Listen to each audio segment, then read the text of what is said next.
you. But nice Christmas tree. You got anything from me under that tree? It's here, but you have to come and get it.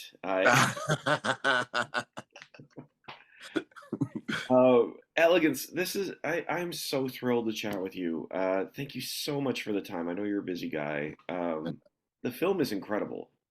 Ah, thank you. Thank you for making the time for the film. I appreciate you helping us get the word out. Oh, absolutely. It's wonderful for across the board. And the performances are great. Um, now I know, well, I can't say for sure. I guess I'm asking Mm. you, but is this your story? I know you wrote the story. I know I think it's based on your life, but is Mm. it your story or is it an amalgam of many stories of things that you've seen? Sure. This story, The Inspection, is 100% autobiographical when it comes to the hopes, fears, desires, motivations of Ellis French, our lead character, even if it's not a situation that I've personally been through. Mm. However, the relationship between him and his mother is very much out of my life. But even in that situation, it's like, if you've had a long enough relationship with someone, you can kind of have the same argument for 10 years, you know? So the True. film, the film is like a condensation of that central conflict that defines my mother and I's relationship nonetheless. So, there's still bits and pieces that are moved around. I think ultimately, with what I've learned about the autobiographical film, is that it's on the surface, it's easy to assume that one would just kind of like journal, recall a particular event. You write it down, you get some money, you get some cast, you get some crew, you reenact the event, and that's a film. And in fact, I think it's quite, for me, it proved to be quite different. Whereas I had to be more conscious of the emotional impact of these moments in my lives versus the kind of actual factual what happened, what didn't happen, da da da da. Because it's a proven scientific fact that when the brain tries to remember, it's rewriting in real time anyway. And I come from a documentary background as well. So in that kind of, my experience within, interview based filmmaking is that especially when it's, trauma informed or trauma, smart, is that sometimes the thing that people invent is more true than the thing that actually happened, Mm. right?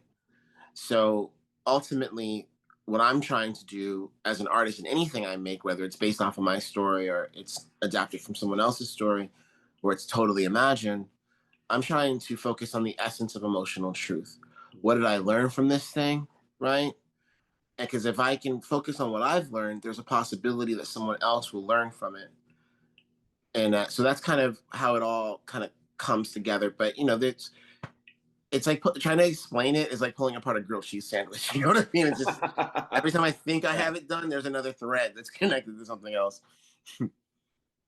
Yeah, it's interesting because you talk about there. I want to ask you about that question or a statement you just said there. What the mind puts together is more true than what actually happened. Mm-hmm. Can you discuss that a little bit? I mean, I know Mm-hmm. it's a grilled cheese sandwich, but Right. maybe expand on that a little more.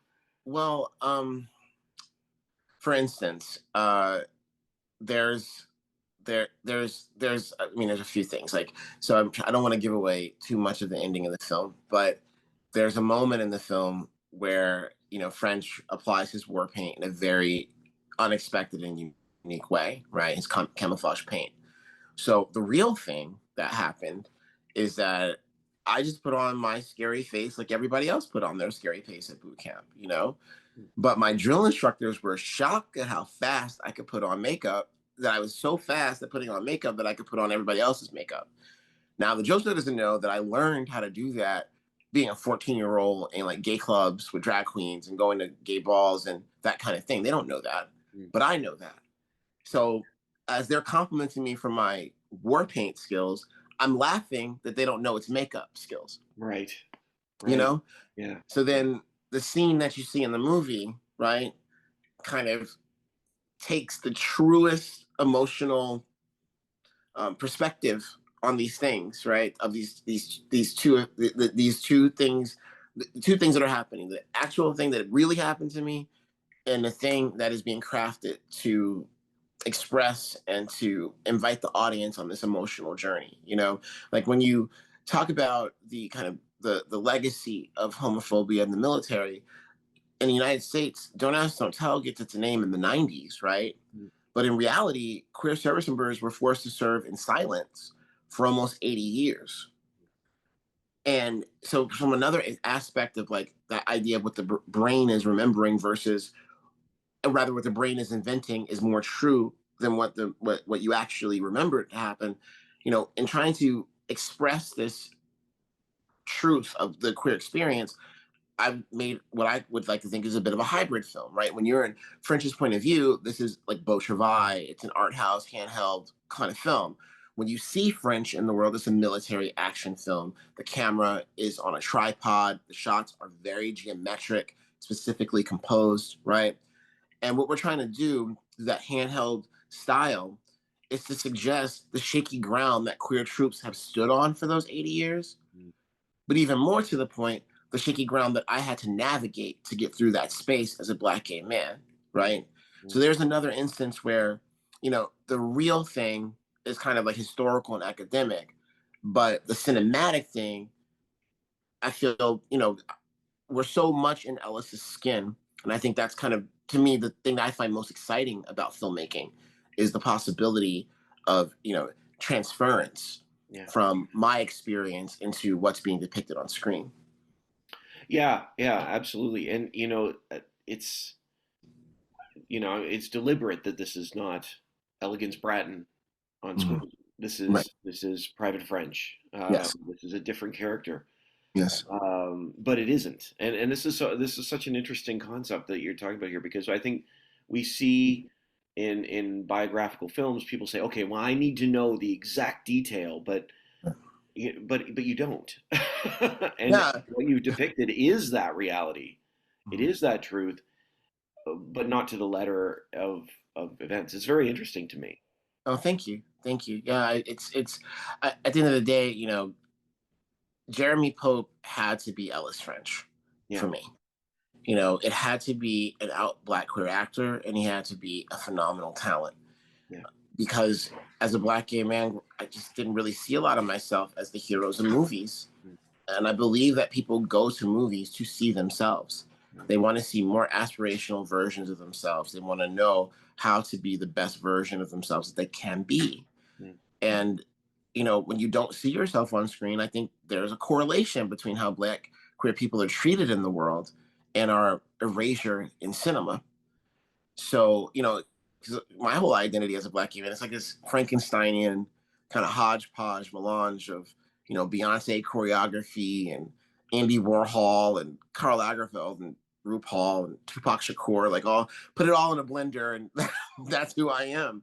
Because you're forced to do that. You're forced to see a little glimpse of something that reminds you, and to pull it all together into an identity. And Jeremy and I would talk often about what it would have meant to us to have a movie like The Inspection, Mm. to have, a character like Ellis French. How much easier it would have been for us to grow up. So, I appreciate what you're saying, because it can't just be me. I like these characters are an amalgam of stories that I've heard on podcasts like Making Gay History. Um, you know, YouTube has become a really great source of like the personal interview, and there are so many queer service members who were kicked out of the Marines and the armed forces for Don't Ask, Don't Tell. You know, and there's even so many people who had really chaotic relations with their families who end up joining the armed services.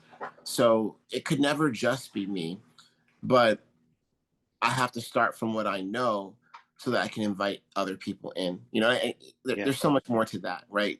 It's called coming out, but I think in actuality, it's more like inviting in. I don't necessarily have to come out. If you really care to me, if you really care about me, and I really care about you, you're in my life, and yeah. Oh man, this. Yeah, absolutely. I hear what you're saying. Um, we talked a little bit. You mentioned about Don't Ask, Don't Tell, and obviously this film is set 20 years ago, roughly Mhm. 20 years ago. Mhm. Um, but I don't know if you can answer this or not. I know you Mm. with your films, but I was wondering, have you seen things improve since then for the LGBTQ community um, in the military? Because we have this film depicts the military as a very hyper masculine environment, and I think when we Mhm. think of the military, and I don't mean to speak masculinity in the sense of not women as well, but Mhm. the military. This film is very much focused in on this hyper masculine energy. Yeah. From your knowledge or your experience, have you seen things improve in this way, or what do you know about the experience today? I think that, quiet as it's kept, the United States military is one of the most progressive institutions in the history of the United States. It's the first institution to allow women to serve right along with men. It's the first to integrate, the first to provide equal pay across gender, the first to allow transgender people to serve as well. And I'm not, that being said, it's still the military. So it's a microcosm of the United States. So every problem that we face in America is a problem that is faced in our military in a hyper way, whether that be our problem with masculinity, our problems with the feminine, our problems with racism, our problems with classism. All of it is hyper realized.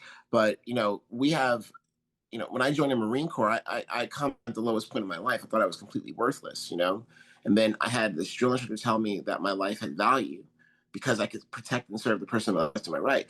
We have a saying: there are no black Marines, there are no white Marines, only light green and dark green. Mm. You can be at loggerheads, completely, just awfully mad at someone, but you must find the middle ground because the mission has to be met regardless of whether or not we like each other, you Mm. know and it's that constant search for the middle ground is what I find to be valuable, inspirational. The potential of that constant search for the middle ground, I think, is way more exciting than the possibility of one side winning out over the other side. Mm. And yeah, so do I think it's improved? I think every day is an opportunity for us as a culture to improve the rights of those who don't have equal rights. But I hope that a movie like The Inspection can be an example and a conversation starter that can bring the right and the left together so that, because I believe the more we're talking to each other, things will only get better. Absolutely. And without giving away too many details, there is that moment in the film where they say, "I see only Marines." Yeah. Yeah. And I thought that is a fascinating conversation, especially with all Mm. the conversations leading up to it Right. with the same Well, character. but it's hard for me to even answer this question because what happened with the Q massacre recently. We have the and because it's on one end, what's up with all these assault weapons? Why are you, if you don't like gay clubs, don't go. It's not hard. Stay home. Nobody invited you anyway. Why are you here if you don't like it that much? There's that. But then on the other side of it, a veteran Yeah.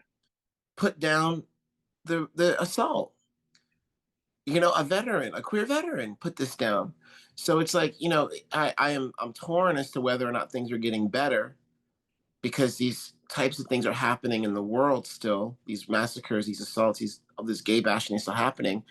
But there's something that I'm really proud of that veteran. I need to remember his name. I can't remember his name right now, but I'm proud of him for stepping up and using what he's learned to save other people's lives. I thought that was really inspirational.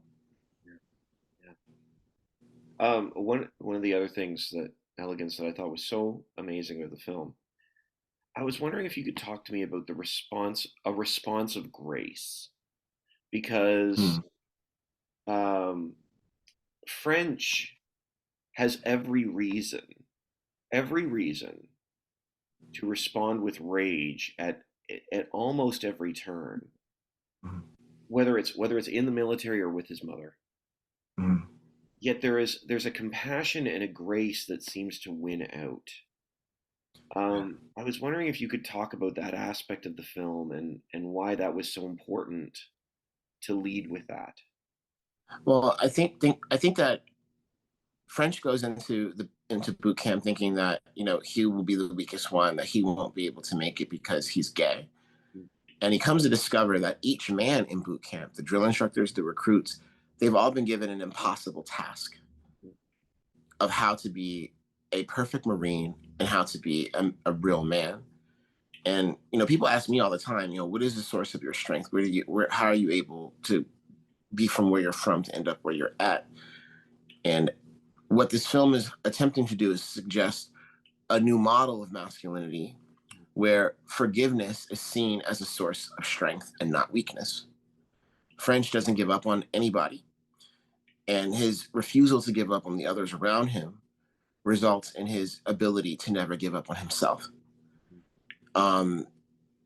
And I think that's really what I want to get across is the idea, like, Simone de Beauvoir is one of my favorite writers, and she writes in The Second Sex that one is not born a woman, that one becomes a woman. And I believe the same thing to be true of masculinity. And the Marines is like the Harvard of masculinity. It doesn't get any more thorough than that. And I'm hopeful that when people watch this movie, anyone who's ever felt like they're not enough, anyone who's ever been told that they don't belong, that they don't matter, they watch this movie, by the end of it, they know that they matter because of their responsibility to protect the person to their left and their right. And that notion of, radical and defiant empathy. People talk often about, and rightfully so, about, the queer people's ability to find chosen family.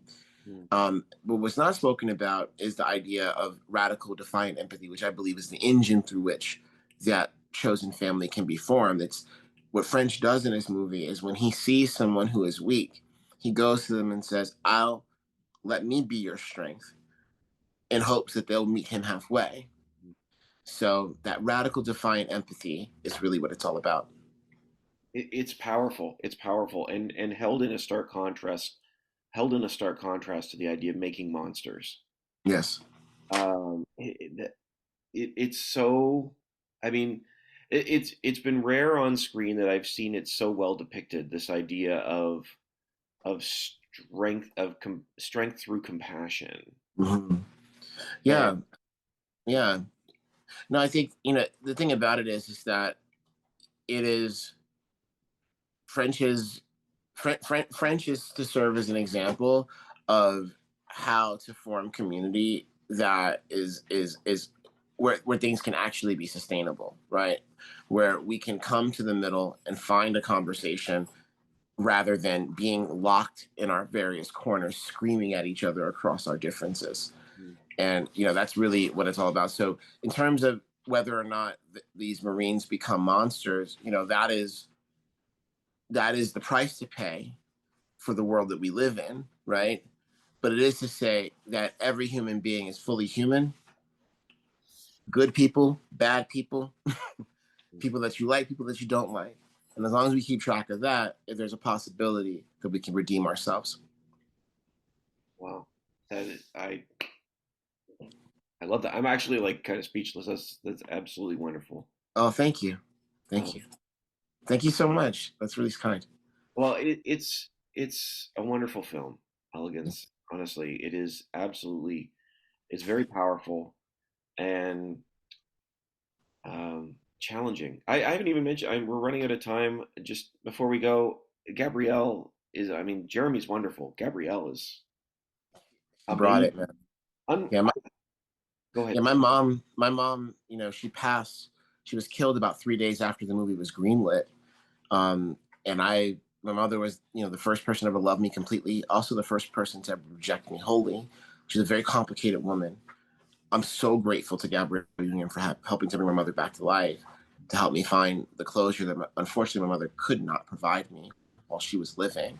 Gabby used my mother's Bible in this film. She wears my mother's jewelry in this film. And I think a lot of other actresses would have ran away from this, but instead Gabby made a safe space. And I think her activism and her superstardom, when I was kicked out of my house, I got a chance to come back to New Jersey to film my little sister's graduation from elementary school. When I got there, nobody in my sister's class knew that my mother had an elder son and that my sister had an older brother. Nobody. And that was the moment I resolved to become a filmmaker. You are not going to ignore me. You will not erase me. You will see my name on TV. You will see my name in theaters. And people will ask you if I'm yours. So, I know for a fact that if my mother was still alive, somebody would have tapped her on the shoulder and said, "Hey, I heard Gabrielle Union is playing you in a movie." So, big thanks to Gabrielle for making herself into a vessel and allowing some sense of closure for me on a personal level. And I hope that people who think like the character, as French, will see Gabrielle performance and be warned. It's honestly, it's a powerful performance. It's a powerful film. Thank you so much for the time to chat, Elegance. I really appreciate it. And Thank you. Thank you, and happy holidays. I see you're already on your way. So we're already on our way. We've already gotten started this year. So cheers. Have a wonderful day. Cheers. happy holidays. Happy holidays to you. Cheers. Thank you.